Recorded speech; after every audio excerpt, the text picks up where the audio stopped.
Next section जो हमारे पास उपलब्ध है ऑब्जेक्ट ओरिएंटेड फीचर्स के रूप में सी प्लस प्लस में। सी प्लस प्लस में ऑब्जेक्ट ओरिएंटेड फीचर्स ही हैं जो इसको सी लैंग्वेज से बिल्कुल अलग बना देते हैं और इसको नई लैंग्वेजेस की कैटेगरी में आगे लाकर खड़ा कर देते हैं। सबसे पहले हम जानकारी लेते हैं ऑब्जेक्ट ओरिएंटेड प्रोग्रामिंग क्या होती है। ऑब्जेक्ट ओरिएंटेड प्रोग्रामिंग एक मॉडर्न टेक्निक है प्रोग्रामिंग की, जिसमें ये दो चीजें शामिल रहती हैं, ऑब्जेक्ट और क्लास। सबसे पहले हम ऑब्जेक्ट की बात करते हैं। यदि हम डेटा और फंक्शंस को अर्थात वेरिएबल और फंक्शंस को एक यूनिट में इकट्ठा बांध दे तो उसे हम ऑब्जेक्ट कहते हैं। ऑब्जेक्ट्स आपस में एक दूसरे से इंटरेक्ट कर सकते हैं और जिसके द्वारा हम कंप्यूटर एप्लीकेशन और प्रोग्राम बना सकते हैं।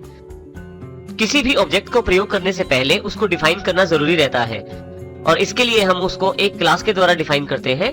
तो इसका अर्थ यह है कि एक क्लास एक डेफिनेशन होती है किसी ऑब्जेक्ट के लिए।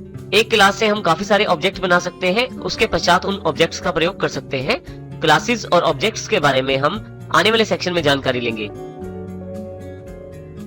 ऑब्जेक्ट ओरिएंटेशन प्रोग्रामिंग एक मॉडर्न टेक्निक है प्रोग्रामिंग के लिए।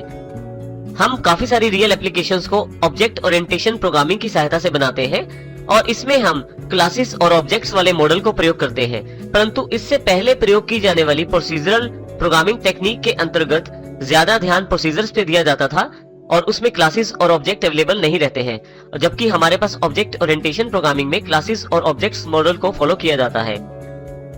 ऑब्जेक्ट ओरिएंटेशन प्रोग्रामिंग प्रयोग करने का एक मुख्य कार्य है इसका डेटा को इंपॉर्टेंस देना है। ऑब्जेक्ट ओरिएंटेड प्रोग्रामिंग में हमारे पास डेटा पे ज्यादा जोर दिया जाता है बजाय फंक्शंस के। इसमें डेटा को एनकैप्सुलेट अर्थात छुपाया या संभाल के रखा जा सकता है और इसके द्वारा डेटा को पूरी सिक्योरिटी प्रदान की जाती है, क्योंकि आपकी एप्लीकेशंस में इंपॉर्टेंस रहती है वो डेटा पे रहती है। परंतु प्रोसीजरल प्रोग्रामिंग में ऐसा नहीं होता है। इसी तरह से ऑब्जेक्ट ओरिएंटेशन प्रोग्रामिंग में जो ऑब्जेक्ट्स बनाए जाते हैं वो आपस में एक दूसरे से कम्युनिकेट कर सकते हैं। इसी तरह से ऑब्जेक्ट ओरिएंटेशन प्रोग्रामिंग में ऑब्जेक्ट्स आपस में कम्युनिकेट कर सकते हैं और इसके लिए वो फंक्शंस का प्रयोग करते हैं, परंतु प्रोसीजरल प्रोग्रामिंग में ऐसा संभव नहीं है। इसी प्रकार से ऑब्जेक्ट ओरिएंटेड प्रोग्रामिंग में और भी फीचर्स हैं बहुत ही इंपॉर्टेंट, जिसमें इनहेरिटेंस, एनकैप्सुलेशन, डेटा एब्स्ट्रैक्शन और पॉलीमॉर्फिज्म, जो कि प्रोसीजरल प्रोग्रामिंग में अवेलेबल नहीं थे। इन सब इंपॉर्टेंट फीचर्स की हम बारी बारी से जानकारी लेंगे आने वाले चैप्टर्स में। अब हम बात करते हैं एक क्लास और एक ऑब्जेक्ट में क्या फर्क है।